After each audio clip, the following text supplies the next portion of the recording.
As a small business owner, you deserve more.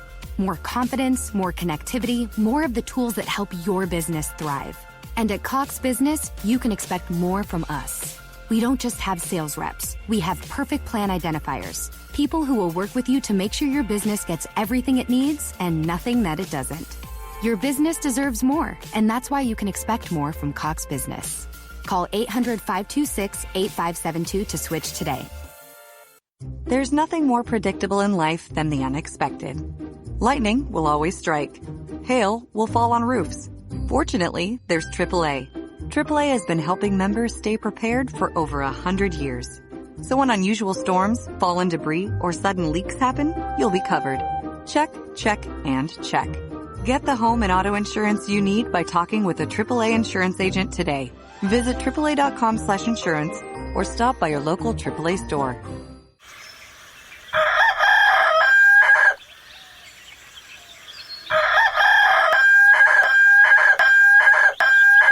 If you prefer real mornings, shouldn't you have a real breakfast? At McDonald's, we get real about breakfast. That's why you can have a savory sausage biscuit with delicious hash browns for only $1.50. It's time to wake up breakfast.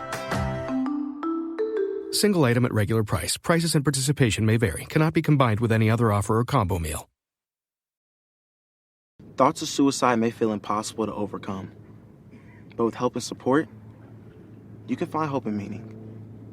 Call the National Suicide Prevention Lifeline at 1-800-273-TALK to speak to a counselor, or visit suicidepreventionlifeline.org. It's free, it's confidential, it's available 24 hours a day, 7 days a week. And even if it feels like it, you're not alone.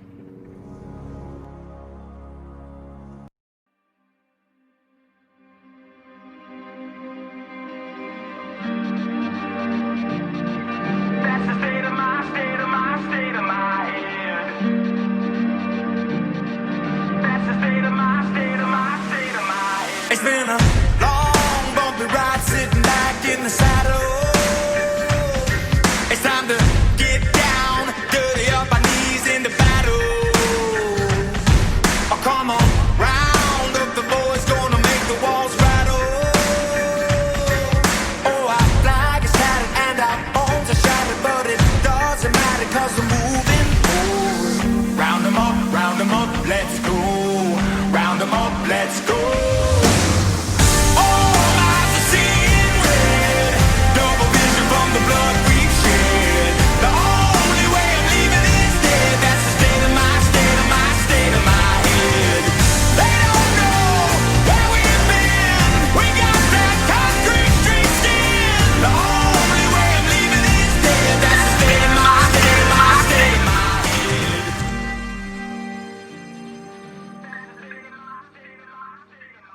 Welcome to Cyber Wars. We're fashionably late. Fashionably late. Wow, really late. Yeah. Sorry, that's my fault. Sorry, guys. Yeah, thanks for taking that one for me, Orty. Yeah, it's not. That one was all me. My headset just decided it didn't want to stay connected, so It doesn't like your new mic. I like your new mic. You sound fabulous. Thank you. No, apparently it's jealous of my new mic. But more importantly, in the wonderful world of computers, all you need to do to fix something is just move it to a different USB port, apparently. Right, apparently. So at first, have you tried turning it off and turning it back on again? Right. Next, have you tried plugging it into a different USB port? Exactly. That is the new, immediately after the reboot. If the reboot doesn't work, or maybe you want to change USB ports first, because that's a little bit easier. And then if that doesn't work, so that's a new first go-to. Well, it's like the old meme where USB devices actually exist in 4 dimensions, because not only do you have to get the orientation right, but the timing as well. Yes, because you could try it, flip it over, try it 4 or 5 times, and then miraculously it just works. So it's not just getting the orientation correct; it has to be at the right moment in time. Yes, because geek memes aren't complicated enough. Right. You have to complicate them further. This is what happens when you hang out with people who do maths all the time. How you doing, Lou? How was your Father's Day? We took last week off so you could Spend time with you were doing a different Father's Day. Yes. How'd that go? Well, the funniest part of it, right? So, and Father's Day was good. It was a hangout at the farm Father's Day, which is always good and laid back and nice for everybody. Everybody enjoys just hanging out. Who doesn't enjoy hanging out at the farm? Right. But the funniest part was why we moved it from Sunday to Monday, which my little sister is house sitting. She's actually farm sitting because she's sitting the house and the goats and the chickens. And so the goats and the chickens were unusually needy on Sunday, so we moved it to Monday when the goats and chickens weren't quite so needy. Well, I know all about farm animals being needy. Yeah, right. Wait. Right. The following program may contain close language and adult themes. Listener discretion is advised. Yeah, exactly. Not safe for children or work. Indeed. Yeah. So how was your weekend? And it was good. Week. Our state's being dumb, so it's just refreshing, hitting F5 on the website to see what the new rules are on an hourly basis. So, can we go out? Can we open swimming pools? Is it what changing? Can we do? What can't we do? Can we go to the beach? Is it changing that frequently? It seems to be. Yeah, it's like we take 2 steps forward, a step back, 3 steps forward. We're in stage 2. No, we're in stage 1. Now we're in stage 3. Yeah, fuck off. Open or don't. Quit teasing me. Yeah, open or don't, or just shut the fuck up. Yeah, I'm pretty much in the mode that I wish that everyone would just shut the fuck up about pretty much everything. Is that how you feel as well? I am. Yes. Yeah. Yes. That is where I'm at. Yeah. That is just shut up. Yeah. Just please shut up already. Stop. Just yeah. Stop. Exactly. So let's bring up things that we thought we put to bed 15 years ago, right? After debating them for 5 whole fucking years. We put them to bed 15, 17 years ago. But no, here they come again. Shut the fuck up. Everybody just, I didn't hate people, and I don't hate people. There's a few hate people. Yeah, there's a few people in chat that I like, right? Oh, yeah, no. Yeah. Our listeners are great. Everybody else can fuck off. Right, exactly. Our listeners, my family, and the rest of you can just fuck right off. Because I hated people enough already. Right now, I'm at peak hate for people. If hate were people, I'd be Chy-Nah. That's good. I stole that from City Slickers. So. Oh, did you? But, yeah, I did. If hate were people, I'd be Chy-Nah. I like it. It's very good, actually, Orty. Thank you very much. You kind of made my day. And you're not going to be able to hear this. Hell no. To the no. Yeah, to the no. To the no. To the no. Hell no. To the no. Yeah. Well, you're supposed to wait in case I lose headset for those. Yeah, I was, wasn't I? Yeah. Oh well. I'm sure it'll happen. Yeah. I'll be like JD and I'll just play off soundtracks off the deck over, and I'll interrupt you. I'll interrupt you with them. That's what I'll do. Hey, that's terrific. So let's talk about ones and zeros in computers and things that don't talk back. Hey, that's why we're here. Yeah. But they do talk back, don't they? Sometimes they do, and sometimes it's just a matter of just them not listening at all. So, so the Blue Leaks thing was really interesting. And if you are in a DM group with me, I may have asked you to report this account, and I am happy to announce that it was suspended. It's been banned from Twitter. So the name of the account was DDoS Secrets, for Distributed Denial of Secrets, which I think is really That's clever. I thought it was corny and stupid, but whatever. Gay, right? I'm like, that's gay. So gay. No, I actually thought it was kind of clever. It's for so did they. So did they. Right. So, but they are a self-styled kind of WikiLeaks kind of group. WikiLeaks 2.0 or WikiLeaks for grown-ups or the evolution of WikiLeaks beyond just, if you want to think of like WikiLeaks as CompuServe, and then this is the AOL of, anyway, yeah. Right, yeah, that might have been a little deep, but at any rate, so distributed denial of secrets. They're kind of self-styled, kind of WikiLeaks kind of group, and or so they say, right? That no one involved in the leak, the group that leaked it, was involved in the hacks that compiled all of this exfiltrated data, or was involved in the exfiltration of the data. But most of it, I think that most of the media, the tech media, said that all of it came from, but I don't necessarily believe that it was all of it, but most of it came from a third-party vendor that runs data centers for a lot of law enforcement. These look like they came out of, the data looks like it came out of the fusion centers, and if you've ever listened to Alex Jones, his hard-on against the fusion centers. But anyway, what a fusion center is it's the compiling of state, local, and federal law enforcement agencies for an intel clearinghouse, and there's several of these across the U.S. Yeah, I think, and it looks like a wide majority of them actually happen to be hacked. They pretty much mirror, because everything is under DHS. They pretty much mirror the FEMA regions, right?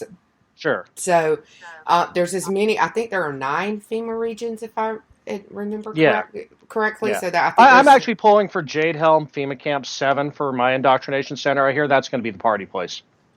Probably so. I think that I won't have a choice because I'm in the Atlanta FEMA region, that I'll have to remain in this Atlanta FEMA region. But I think they call it the Southeast region, but it's where the hurricanes happen. So I mean, we'll probably have all the good stuff here. Yeah, so you'll have the better. Yeah. You'll have blankets and water first, for sure. Yeah. So I think they kind of mirror those. So I think there's as many fusion centers as there are FEMA regions. I believe, if I remember correctly. Their official name is Joint Regional Intelligence Center. No, actually, that's just one of the names of them. You have the Missouri Information Analysis Center, the Joint Regional Intelligence Center, Northern California Regional Intelligence Center, the Delaware Information and Delaware. And I will say that I definitely agree with you. And they claimed that a lot of the data that they had came from those centers, but I don't know that this third party actually housed that data. I think that would be rather odd. But I think that the information that they got from them was because those centers distribute, just like FEMA does, they distribute information out to local emergency management and law enforcement. It could have easily been skimmed. Yeah, state departments of safety and things like that. Now, at full disclosure, I was the recipient because of my last career that I had, for 10 some odd years. And the clearance that I had in some of the statewide response teams that I was on, I was a recipient of all of this information. I was not working with the security clearance. So looking at the data that they had, and this is the good news. So looking at the most explosive things that people, because I have not downloaded this data set. I'm not comfortable downloading this data set because it is law enforcement information. Well, it's also 270 gigabytes. Well, true. There's that, but I mean, it's not. I haven't downloaded any of it because I'm not comfortable downloading it. Right? If you've got that much space, go for it. I can't say that it's illegal. I've certainly looked through WikiLeaks data, and I've never been arrested for it. So, but it's kind of. This is sensitive government information that comes from the JRICs I feel I'm uncomfortable with it. But I did look at what people who were going through it were posting on Twitter, and I can tell you that information that they're sending out goes to a wide swath of people. It is not considered sensitive. It's not just detectives and intelligence people in state level law enforcement. This is going like all the way out to the dispatchers. This is pretty non-explosive. I mean, they were treating it. The people that found it certainly were treating it as if it was explosive. But I mean, reading through it, you're like, well, duh. Everybody, this has been in the news. Everybody knows that they think this. Everybody. Well, yeah. I mean, a lot of it was obviously sexed up for the articles, especially the one we're referencing was from Wired and a couple others. But FBI tracking Bitcoin donations to protest groups, or internal memos warning about white supremacist groups that have posed as Antifa, and things like that. And so, yeah, I mean, a lot of it was sensationalized. Now, I don't mind my personal thing. I don't mind the DDoS group. I do believe that there needs to be some democratization of information, and I respect them pruning 50 gigabytes of data that would have been compromised people, victims, children, retired veterans associations, things like that. Where I don't agree with them then is that they thought that the police were fair game for doxing. Yes, absolutely. And that's where I understand what the group is doing. I appreciate the lengths that they took. I wish they had been a little bit more, because the difference between them and WikiLeaks is WikiLeaks will just post raw data. And they don't edit it, and that was one of the biggest problems people had with WikiLeaks. It wasn't what WikiLeaks was doing; It's the fact that they gave unfiltered data. Where this group kind of filters out the innocents. But the thing is that you're still doxing. They could have redacted some of the information because you're getting into, their argument is, well, these are the police; they should be okay. But if you have undercover assets whose lives you have just compromised, then you're a dick. Well, so and they go at it as if the police department, that these police officers, all they do is shoot people and bust people for smoking pot on the corner. That's not all they do. They get women out of domestic violence situations. They get human trafficking, they bust pedophiles. They do all sorts of murderous stuff. Drug cartels. Yeah, I mean, it's more than just busting kids under the pier for smoking weed. All right, it's and I have or macing some protesters. I have a problem with people who cannot see the value of law enforcement until it's their child that gets shot or someone that they love that's hurt. It really is one of the only legitimate forms of government. So, that's the difference between minarchy and anarchy. Yeah, it is. That's it. They are the thin blue line between anarchy and minarchy. Absolutely. So so this is that, and I agree with you. That's my problem with it too. Like I said, I've been through WikiLeaks data. The thing about this data is that I've seen it all before. I was a recipient of it. Yeah. It's not that explosive. Most of it, A, already, or B, you should have been able to friggin' figure it out. Bitcoin is trackable, and if you don't know that, you need to pay better attention, because if you don't know that Bitcoin is trackable, and yes, it's taxable now too. Of course it is. It's trackable, and if you are donating to, let's say, the bail fund of someone who is potentially targeting law enforcement, they are tracking those donations, and if you can't figure that out on your own, then you don't have to dox the cop to figure that out. Or you shouldn't. So that's kind of my problem with it, is that they are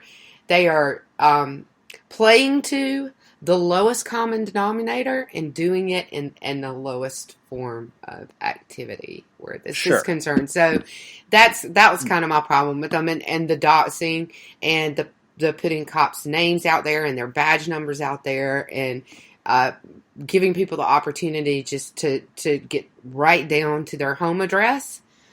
That was why I was asking people to report the account, and thankfully they were banned. They claimed that their mission has not changed since they were banned, and the information is still out there, but we'll see how far they get with it, because it was, regardless of everything else, it just like everything that you find at WikiLeaks, it was the product of a hack. The hack was illegal. There are people behind the hack. So the people that are doing this is the other problem that I have with it. The people that are doing it are putting it out there and giving it publicity in a way that, and it's not their fault because whoever did it gave it to them, right? But in a way that when these people get busted for this hack, and they more than likely will, because most people eventually do, when they get busted for it, or when somebody gets busted for it, their sentence is going to be worse. It's going to be longer. Their punishment's going to be worse because this group brought so much attention and publicity to this hack. That's not the way justice should work, but it does. Case in point, Lulzsec. The publicity, because of the hack of Stratford and the FBI and everybody else that they hacked, made their sentences and the punishment for what they did much, much worse. I mean, look at what happened to what's his name that I can't remember. I can't believe I can't remember this guy's name. Shit. Yeah. The snotty kid. I can't remember. He was just publishing the information. He didn't really participate in the hacks, and he got in some really serious trouble. I had a pretty serious sentence for doing it, and he's still fighting it. He's just a journalist, but he was really the mouthpiece for some pretty notorious hackers. So, and that's the way the government looks at it, right or wrong. Some of this I agree with, and some of it I don't. And like Orty, I definitely believe in transparency. I wish we could achieve it without people going to jail. One of the things that I found interesting about Twitter banning this group was that Twitter didn't ban Guccifer. They didn't ban WikiLeaks. So, and those were both proven to be Russian assets. So you kind of have to wonder why. They say because it's a policy change that started in 2019, but Twitter has had no trouble retroactively banning people.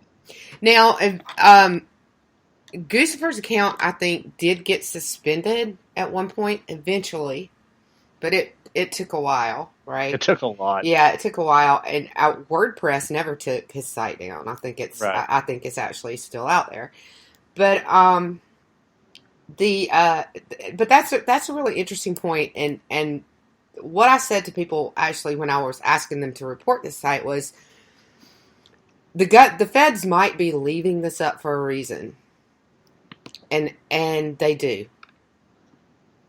It's a honeypot. And there's a certain amount of intelligence that can come out of them. And when I first saw this I was like, a combination of this information is not that sensitive. People can figure this out for themselves. But then when I saw that they were actually putting people's identities out there, I was like, well, no, this isn't a straight up honeypot. This wasn't done to draw people in, but. And the group is run by an entrepreneur from California that's in the movie industry. And she's a known identity. She's an entrepreneur and, a movie producer. And evidently has really no fear of anything happening to her. Well, so it's weird. I'm a celebrity. You can't touch me. I mean, look at Aunt Becky.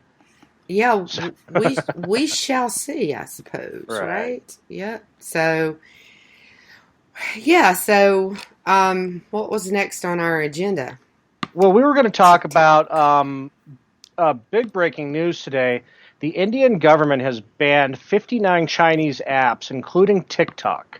The full statement from the Indian government reads: Indian government's Ministry of Electronics and IT says the apps are engaged in activities which are prejudicial to sovereignty and integrity of India, defense of India, and security of state and public order. On this list, including TikTok, is Clash of Kings, a very popular app game, QQ, which is a browser. It's kind of like Chinese version of Google, where they've got QQ Music, QQ Newsfeed, QQ Security Centers, QQ Launcher. They have a lot of files under it.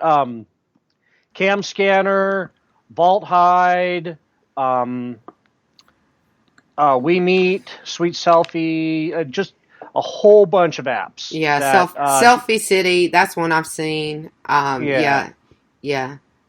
DU Battery Saver, Parallel Space, a lot of quite popular apps on the Apple App Store and the Android App Store. Yeah, and another one that I think a lot of people do use is the Baidu Translate or Baidu Translate, Baidu Translate. Yeah. And I'll drop this Twitter thread for us in chat. And I've seen people on Twitter using that one, so that's one that people might use. But I've seen people use WeSync. Yeah. So anyway, they're Chinese. These are, these are all. There you go. That's in the chat. But yeah, these are notoriously TikTok. They've already been busted for it once. They said they would resolve the problem, and they didn't. But what a lot of these apps do is take access to your clipboard, especially in the iOS. And from that, they can gain a lot of information off of your mobile device. Now, here's what's really important about this. And we've covered this. I think we covered this. I know that we've done some tweeting about it, or I've done some tweeting about it. So when the vulnerability that you see with password keepers that we've told you to use a lot is that they can, when you copy your password out of one, it stores it for a moment in plain text. That's stored in your clipboard. So these Chinese apps that are reading your clipboard potentially could have access to that password from your password keeper. And now, what I found interesting digging deeper into this, a lot of it's not just TikTok that does it. I mean, in addition to the 59 apps that have been banned by the Indian government, ABC News, Al Jazeera, CBC, CBS, CNBC, Fox News, Newsbreak, New York Times, NPR, Reuters, Russia Today, The Economist, HuffPo, they all do Vice. They all do this too. In the apps. In the app itself. Right. Bejeweled, classic and new one. Flip the Gun, Fruit Ninja, Golf Masters, Plants vs. Zombies, PUBG Mobile, TikTok, Truecaller, Viber, Zoosk. I mean, just so many of these apps do this. Yeah, and the that came from the other article that was from The Verge that we were reading. Was that the one? No, this one was from Tech Radar Pro. Oh, okay. So I'm sorry, that was the Tech Radar. So the thing to remember about that is it's the Fox News app and not the Fox News website. And this is that kind of thing right there is exactly why I don't download the apps. And it drives me crazy because sometimes they will say, continue reading in our app. They won't give you the whole story, right? And they want you to use the app. They want you to, but I won't. I refuse to. I don't have. So, and I mean, I'm sure you guys aren't going to be surprised to find out that I'm really picky about what apps I download. Well, that's why. Because you can't. Yeah, the more you have, the more apps you have on your device, the more vulnerabilities you potentially have on your device. Yeah, I mean that goes with. I mean, yes. Yeah, everything. Whenever you have the chance, just use your browser. And we've talked about some pretty good mobile browsers too. I mean, Opera probably has one of the best light mobile browsers. Brave is another one too that's really light and works great on your mobile. Yes, a lot of these news agencies say, go read the rest of the story on our app. You know what? You don't need to. You can find that story, the rest of that story, from another news service who isn't making you do that. Yeah, absolutely. It's like when you go to a WAPO article and democracy dies behind a paywall, you can just as easily find it on a site that isn't paywalled, though those are getting fewer and far between. Yeah, and there were several shopping apps on here too. Overstock, Hotels.com, Bed Bath and Beyond. Sky Ticket, the Weather Network, AccuWeather, and the Weather Network. And the one I'm really disappointed with is friggin' AccuWeather. I'm really disappointed. Yeah, I'm really What? Actually, I use What the Forecast. Yeah, still. Exactly. That's the fun one, right? Then games. Lots of games are going to do that. So just be aware that that's what's happening. I don't think they can, like, if you have them shut down, I don't see how they could read your clipboard then. Sure. But, I mean, And it's not it's not that this is a nefarious thing. I mean, outside of the Chinese apps, but, I'm not saying that Fruit Ninja or Fox News is trying to hack you, but it is a point of entry that will eventually be exploited. Everything gets exploited at some point or another. Mm-hmm. We talk about it every week about, oh, hey, this formerly secure thing you really liked? Yeah, it's Swiss cheese now. Mm-hmm. And so, and all it takes is just one lazy app developer to just take shortcuts, and they're selling to Fox News and how they're, totally got this new revolutionary way they're going to fill out their app, and then they go total Swiss cheese on it, and then you get hacked by. Right, yeah, or they miss things. Okay, so Apple has done this a couple of times where they roll out an update, but for whatever reason, their app in beta, they pulled old code in that where a vulnerability that had been fixed was not fixed in the code in the new update. So they somehow actually and there's a number of ways that it could happen, but it rolled back the code in the beta product where the vulnerability, it was old code and the vulnerability wasn't fixed. They just got lazy. They copied and pasted. Ironic, we're talking about the clipboard. They copied and pasted, the old code because, oh, hey, that works. So we're just going to take some shortcuts, forgetting that there had been 2 or 3 security updates to that buggy piece of shit. Right. Yeah. Or they fixed shit, and why it wasn't being used anymore. Why that was deprecated code, and Yeah, or they fix a vulnerability while. They're working on a different update or a new version of the software, and they don't roll that vulnerability fix, that patch, into the beta or the alpha product that they're already working on, right? So some crazy thing like that has happened, and it's happened to Apple more than once. It can happen to Apple. It can happen to anyone. Yeah, I just want to comment. Bill in chat said he's lame. He doesn't own a smartphone. That's actually smart. I would love to go back to my old Motor Razor. I want to push 11 numbers, get a person on the phone, and some limited textability. That's all I need. I don't need to anyway. Yeah, not me. I don't want to go back that far, but I am more than willing to not download those cool new apps. All this, or have games on my phone and stuff like that. So, I am okay with that. Like, no, I don't have TikTok. Now, I was talking the other night. I have to make. Oh, Jesus. 50 radio police scanners on that list. We were just talking about them last week.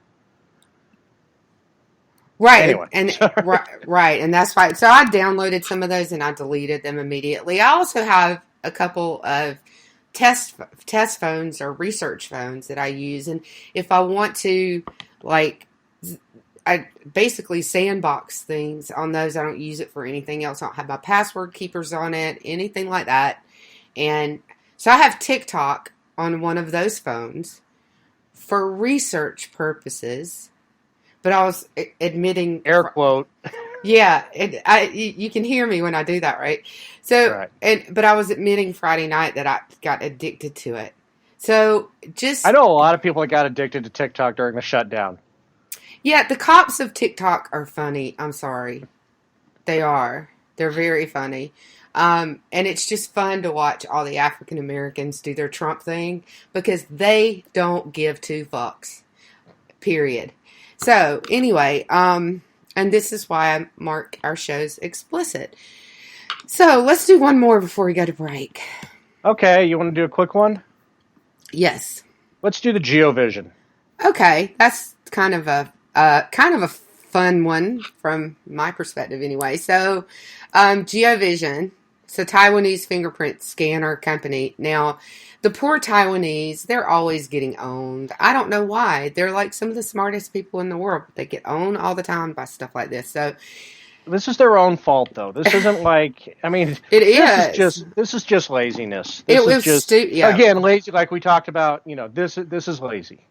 Yeah, I mean, I cannot figure how they could like let this slip by. But so their researchers found Acronis found vulnerabilities in their fingerprinting and access scanning, like door access, card scanning software that basically they found 6 models that are vulnerable. So 6 models of their hardware are vulnerable to these, and it does the vulnerabilities do a number of things, which include backdoor passwords with admin privileges, the reuse of cryptographic keys, disclosure of private keys to everyone. Yeah, and so those 2 things, reusing keys, is, like you were saying, completely lazy, ridiculous, right? And this is a security company. Yeah, this is okay. A lot of this stuff you expect from Internet of Shit devices. Your router comes with a hard-coded root password. Your refrigerator comes with a all your Internet of Shit things have a hard-coded password in it with usually admin or admin and password. But it's clearly documented in the information. Here is your backdoor access. Change it immediately. It's like now that you've set up your router, change your username and password. This is like when I usually said to change the name of my router to totally not a FBI van. And, a very complicated password with it. So that's, it's documented that you should do that. This company did not document that it had a hard-coded root password in their devices. Yeah. Yeah, and their firmware revealed private keys, reused private keys. So basically, a hacker can take that key and try it on multiple devices. He's going to get in more than one, because not only are they visible, or you can find them in the firmware, but they're shared among multiple devices. This is like you said, it's incompetency. Yeah, and this is for a security. What this reminded me of is in putting it into the real world and taking it out of cyber. Several years ago, I think it was Honda, for a couple model years, they only had 7 keys. So if you had access to those 7 keys, you could break in. You could not break in. You could open the door and steal the Honda. No B&E. You had the key. So this is kind of the same thing. The shared cryptographic keys. So 1 out of 10 shot, you're probably going to get it. And the thing is with this security, I expect this from Internet of Shit devices. I don't expect this from like biometric pass keys to open a door. And what you could do with this information is you could open doors in secure locations. You could open the door to somebody's house or somebody's business, and one of the things, the potential vulnerability of this would be a hacker were to get this information, they could say, hey, I could get into Orty's house, and he's got the same biometric system on his safe. For $10,000, you can have the here's the picture of his fingerprint, hold it up to the fingerprint scanner, and and there you go. So it's very... Yeah, and that's the opposite of secure. Yeah, it is. And that's another part of the vulnerability, is that enough of these devices are internet-facing that a lot of this can be done remotely. So a hacker can remotely open a door so that a robber can... So if you're a hacker and you have access to this, you could basically charge criminals around the world to remotely open a door for them with this code. I mean, that's cybercrime of the highest degree right there.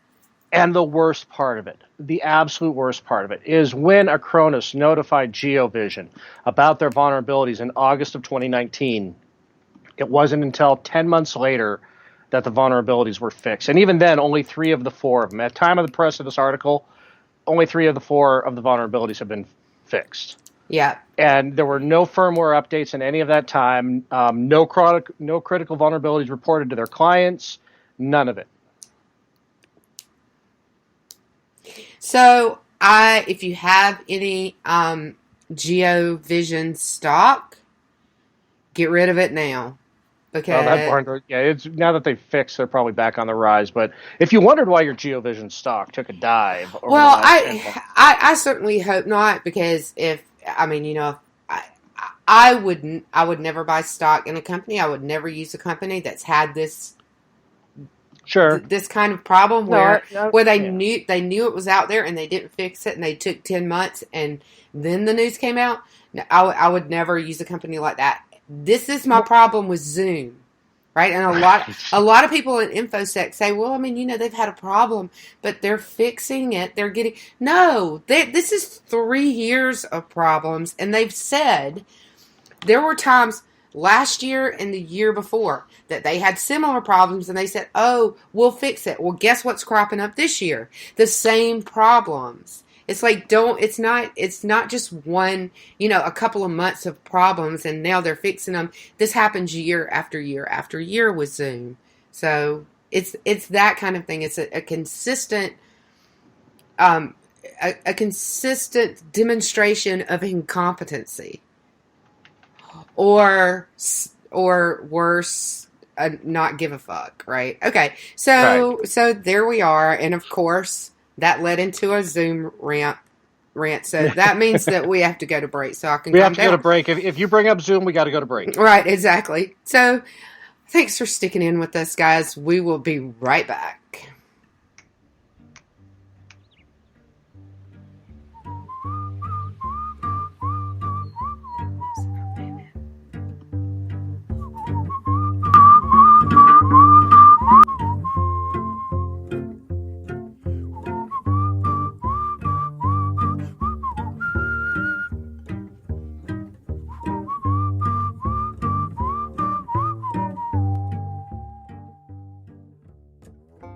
My son was in the Army back during Desert Storm, but even then he wanted an MBA. He looked at a dozen schools, but only one offered the online education and flexibility he needed while he was in a tent in Iraq. Grantham University. Turns out that Grantham's been delivering affordable, relevant college and advanced degrees for over 65 years. Heck, if they can deliver a quality education to a soldier in a tent overseas, think about the flexibility Grantham can offer you so you can earn your degree too. It doesn't matter how complicated or full your life is. If getting a degree is on your bucket list, you'll want to do what my son did. You'll want to call Grantham. Find out how easy it is to get started on your education so you can check that college degree off your bucket list. Call Grantham right now, 800-910-1370. That's 800-910-1370.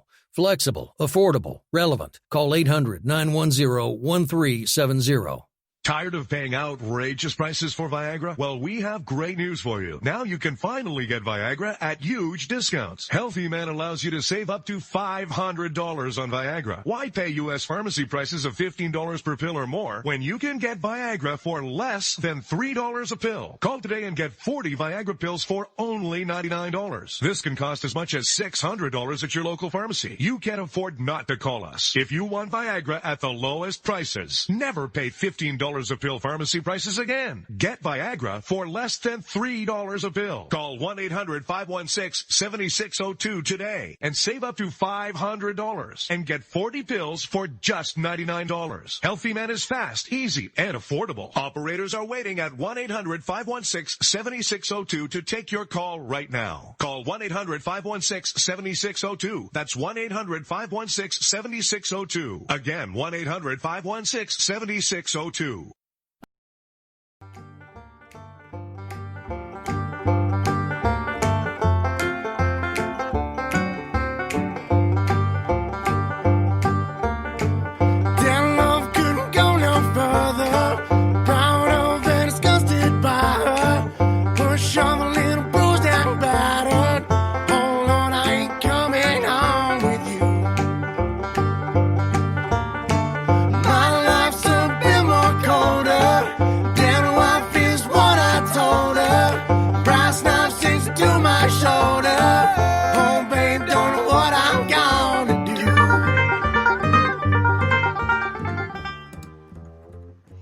Okay, now that you've all had time to make your calls to the Viagra 800 number, we're back.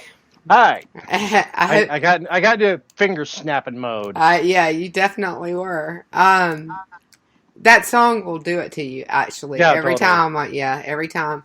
So, I've already forgotten what we said we were going to talk about. Brute force on RDP. Oh, okay. RDP. Remote desktop.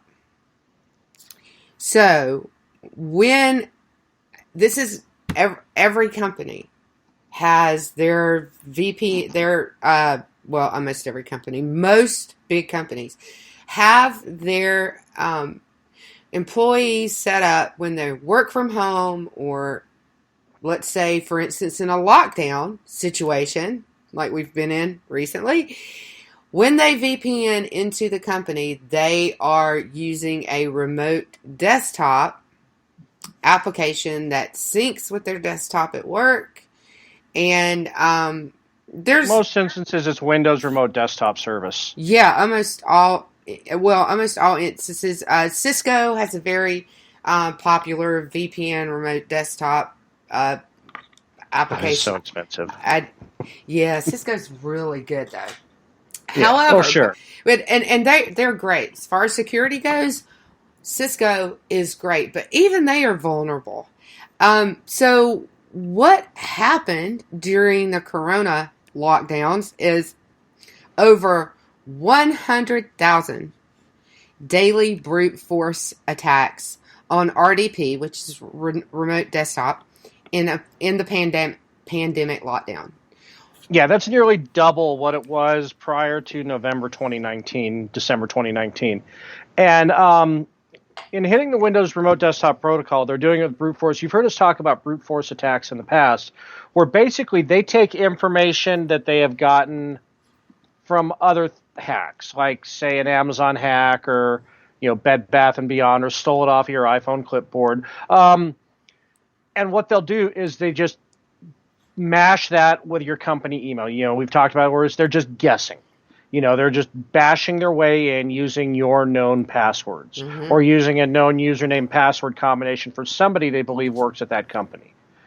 And yeah, 10,000 a day have been recorded. Between December 2019 and February 2020, the values were between 70 to 40,000. It was quite a dip at the beginning of February. But then, it shot up. And as of May 1st, it was 125,000. Yeah, and this is why a lot of companies use the network sync key, which is, and if you guys have ever had one, basically, it's like a 9-digit numerical number that rolls over I think the last one I had was every 6 seconds, maybe. It rolls over and it's synced with the network servers in the company. And when you're logging into the VPN, you have to enter that number, and you'd have to sit there, and it would have to sit there. I'd sit there and wait for it to change. So that, I'd have the full 6 or 9 seconds or whatever it was to sync up with the server. And if it's wrong, you don't get in, right? So, but a hacker can tell whether that's being used or not. And if it's not being used, then, you know, they won't go after the ones where it is being used because they can't get the code to sync with it. But the ones because that aren't, because of the nature and how widespread telecommuting has been, most companies have not, at least at the beginning, implemented best practices where the key would be used. They just needed to get their employees on the computers. Yeah, the ones that had it in place already had it in place. So that the lockdowns came about way too quick for anybody to put this in place, and you know, to have, or they had. I mean, you know, it's kind of a complicated thing. Only certain people have them. So they had people working at home that weren't set up on the network to, so you know, so they'd have a different VPN that didn't have the sync feature on it, right? So it wasn't locked out by that key. Right? So there were literally millions of people working from home that had never worked from home before, weren't set up with the right security and best practices, like Orty said. So there were millions of opportunities for hackers to do this. And obviously, I mean, how many days has this lasted? I mean, they've made millions of attempts. Sure. I mean, you think about it, this has gone on. The peak started around February, and, you know, here we are in July. The data only goes to, you know, May. So you're looking at a 4-month period. So 120 days, 125 days at 100,000 a day. Well, you know, that's tens of millions of brute force attacks. And just law of averages, some of them had to get lucky. So, you know, you're talking about, you know, some of these ransomware hits, that was probably part of it. Crypto, I mean, a lot of it, you know, so a lot of the hacks aren't really malicious. They're just looking for other computers to mine cryptocurrency on. And this has become a real common thing with hacking. It's just they're using the cycles on your GPU at work and at home to do some crypto mining. But, you know, some of them are very specific. Now, a lot of these attacks, interestingly enough, came from the U.S., China, Russia, and Germany, targeting Russia, Germany, Brazil, and Hungary, was the most of what the telemetry showed. Wow. Yeah. Yeah. Yeah, so, I mean, you can pretty much count on that. A lot of that was espionage. Sure. Yeah. Yeah. You know, some of the other things they could do, in addition to installing ransomware, would be clearing log files, putting in your tools to be used later, disabling scheduled backups or shadow copies, and completely erasing and exfiltrating the data from the server. Yeah, that's sabotage. Yeah. Yeah. So. Espionage and sabotage. Yeah. So, Sure. Yeah. So that was just, I mean, it shows a lot of things. It shows that, just the sheer opportunism of cyber criminals and hackers and state hackers and APTs and things like that. They're like, oh, everybody's working from home. Everybody's using RDP. Let's go at it. So, you know, the one thing that this whole, from the cyber end, what this whole virus has shown is, for a world that is so interconnected, the concept of everybody suddenly having to work from home, or actually, you know, letting people work from home, business was not geared for this, was not ready for it, and really, like we've talked about our own government being pretty goddamn lax on their own internal security. Now, like I said, I understand everybody had to hit the ground on this, and they had to get asses in the seats to at least get some semblance of business as usual. But, you know, you prepare for, as a business, you try to prepare for every eventuality, and it seems like they were more worried about HR policy than IT policy. yeah, absolutely. And I think that that's nuts. And there's a lot of noise on Twitter and in some of the tech mags too about that very thing. You know, what the IT people and what the security people and companies were saying the companies weren't aware of or didn't care about or weren't focused on or whatever. And a lot of it was, you know, the policies around security with remote computing.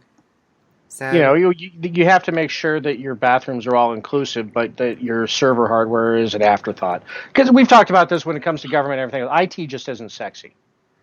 So, I mean, it is to us, but to, in your usual boardroom, them being able to put out a statement saying, hey, we're really inclusive for A, B, whatever, that's sexy. Saying, hey, we've really hardened our security so our employees can work from home, that isn't.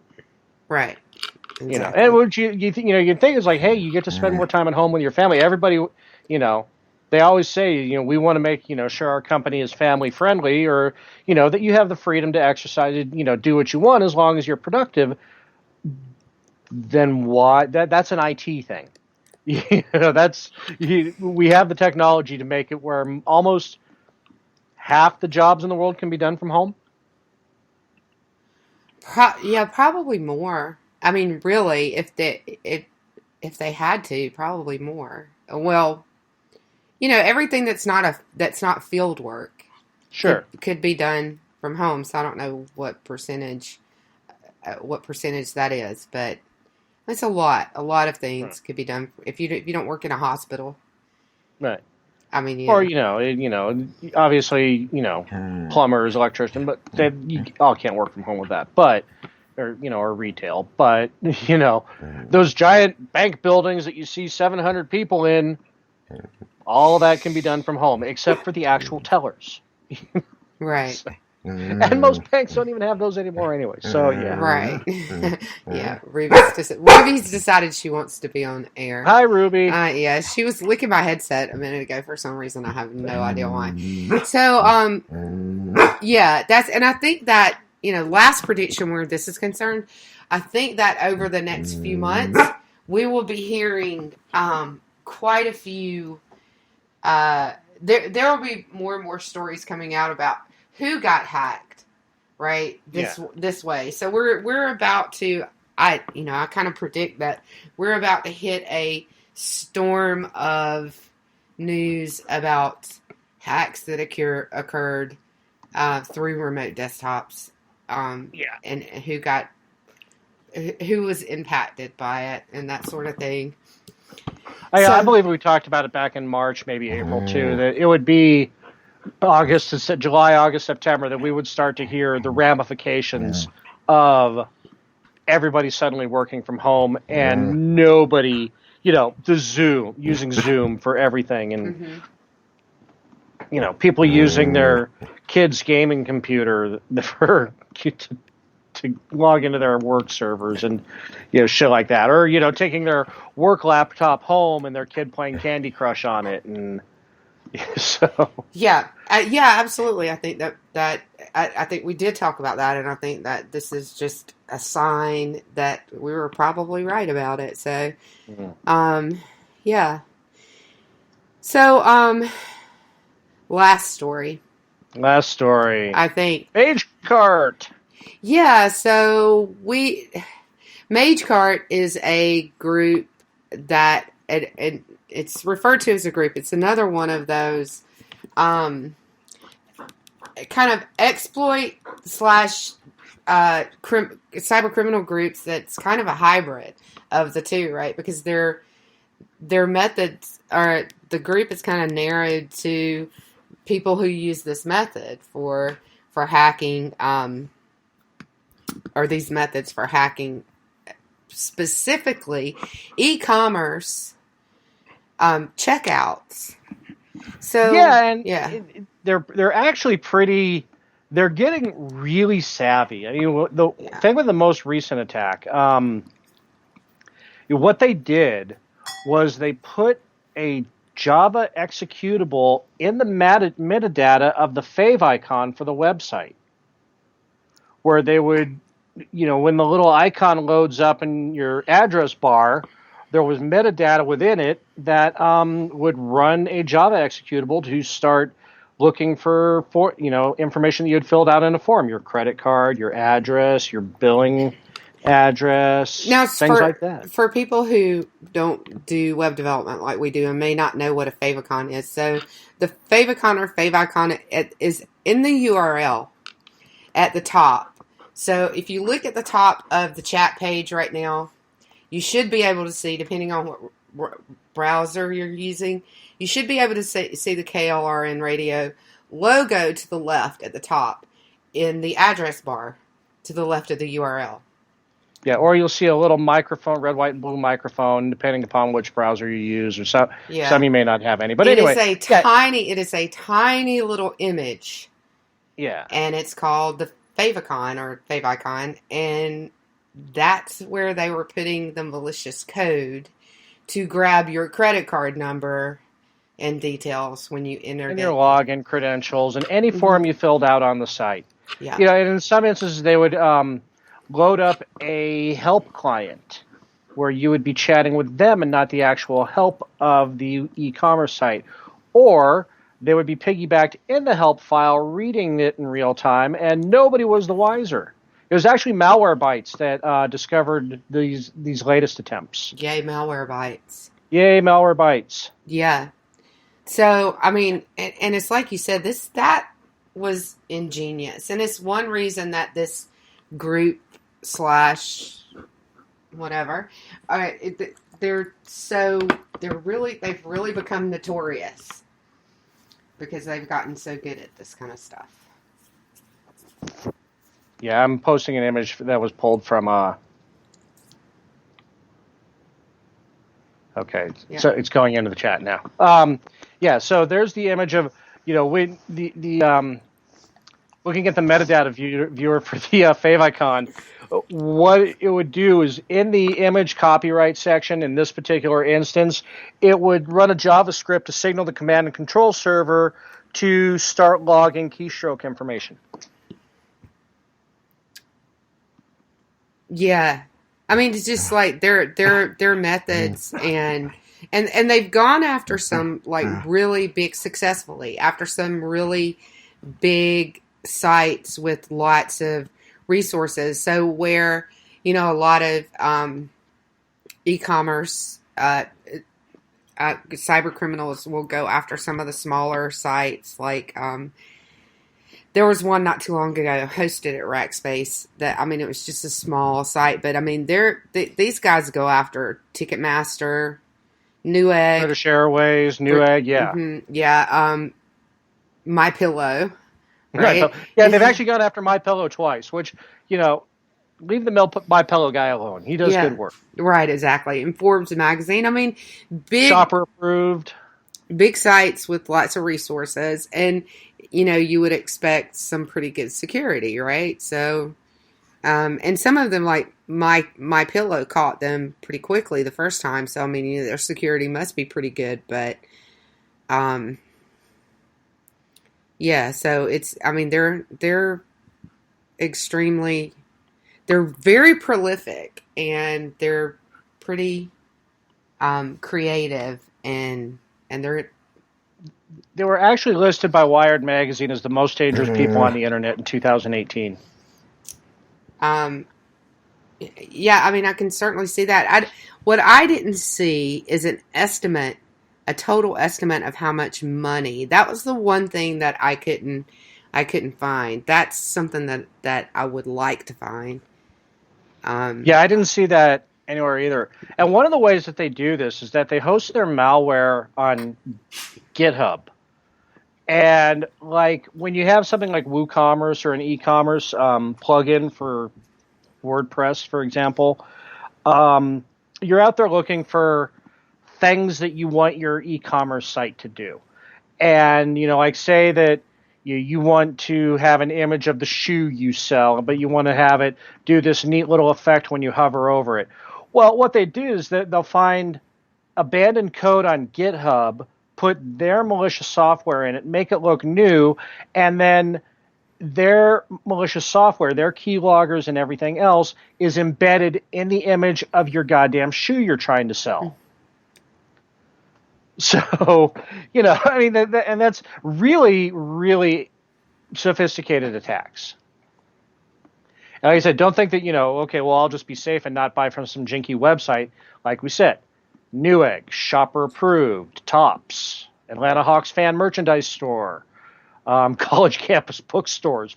They've hit everything. Yeah, absolutely. They're like I said, they're really ingenious on how they do things. It's going to be one day. They're no matter how good they are, one day they'll get caught, and I'll be really fascinated to find out who they were and where they were from. Yeah, my guess is like Singapore Go or ahead. somewhere. Yeah, I'm guessing like Singapore or somewhere. No, It's just a guess. I'm going to go. I don't care about location. I'm definitely going to go with an organized crime element. Yeah. This isn't skids. This isn't a hacker group. This feels organized crimey. It does. Yeah, it absolutely does. That's one reason I want to know how much money, because it's got to be in the millions, right? And it's like, how many cards are they collecting, and are they skimming enough off of them that it's little enough off of them that people aren't really even noticing, right? Because you get 1 million cards and skim $1 off of each. 10 million cards and skim $1 a month off of them. Yeah, and researchers have identified 40 different code injection exploits that this group uses. And the only way to catch it is to compare the entire code stack, line by line, to see what's been changed. Yep. So, impressive. And, supply chain attacks you're going to be seeing a lot more of them. Yeah, absolutely. And that's a relatively new trend as well, but which has been kind of building over the past 3 to 5 years or something like that. So, yeah, really interesting stuff. So I think that's all we've got. And I love our chat. Ron said, fires up malware byte scan. Attaboy. Yeah, absolutely. On Brave. Absolutely. Okay, I wanted to give a quick update. I've been using, since I formatted my computer a few weeks ago, I've been using Edge almost exclusively. The only thing I haven't done it for is I still use Chrome for chat because I am too lazy to pull that goddamn huge password over into Edge. So, but I've been using Edge instead of Chrome for the last few weeks, and I'm going to say I don't hate it. Excellent. I don't love it, but I don't hate it. Well, what is it that you don't love about it? It has a lot of the same initial sluggishness of Chrome when you go to a website, and I wonder, I'm going to say this is laying more on Twitter than it's laying on Chrome or Edge, and that Twitter just runs like shit lately, but it's not running like shit on Opera. So I don't know. I don't know what that means because they're all using the same Chromium-based. But, like I said, for an out-of-the-box solution, you just fire up your computer and you don't care what you use for your browser. Edge doesn't suck anymore. Well, good. Yeah, it's like JC in chat. It's better. It's still meh. But you know what? Chrome is the king of meh right now. So, yeah. I've enjoyed using Opera, so that's been a good experience for me. Yeah, and Brave still runs the best, but like I said, Brave you have to be super fiddly in using. Otherwise, with that one, if you just go straight out of the box with it, half the websites don't work because they all use something that Brave tries to block for security reasons, which is awesome. But if you're the kind of person who overclocks your computer, likes to fiddle with things, likes to tweak your settings, get mods for your games like that, you'll love Brave because it's that fiddly. Plus, you get crypto for what they call basic attention tokens. So, but Opera has really good integration with crypto, your crypto wallet. So, both of those pretty awesome. Cool. Yeah, like Jeff said in chat, I've been using Chrome GX for all my gaming stuff. Love it. Really? Absolutely love it. Yeah. Plus, it's flashy too. It's not your basic boring browser. It has a splash screen when it loads with a little sound effect, and it has a really cool dashboard. And so if you're into Flash, Opera GX.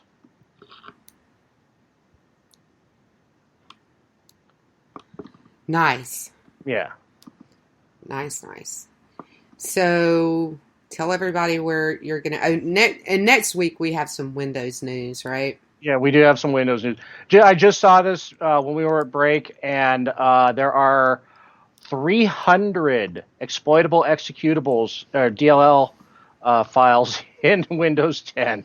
So they can be hijacked. So thank you. Every step forward we take a step backwards. As far as where people can find me this week, I think I will be... I haven't talked to Brad. We may be doing FooBar this week if our producer is willing. That's you. Yeah. Yeah. Okay. And, yeah. And, if that was a question, yes. That was a question. Okay. And then I'll be on Robinson and Horty. We're doing a special juxtaposition with Stoner Jeff on Thursday. And that's where I am the rest of the week. Where are you the rest of the week? Oh, just producing here and there, like you said. And I'll be on with my girls Friday, Nice. acting stupid. So yeah, and then we'll be back here Monday night with that big Windows news and anything else that happens between now and then. Yeah, so I guess we're out of here. Hope you guys enjoyed it. We love you all in the chat and listening. We appreciate you checking us out every week. So we will, but we'll be back Monday, and we'll be around on KLRN a week packed full of good stuff. So check back in frequently. Love you guys. Have a good week. Links are spoofy. Links are spoofy. Yeah.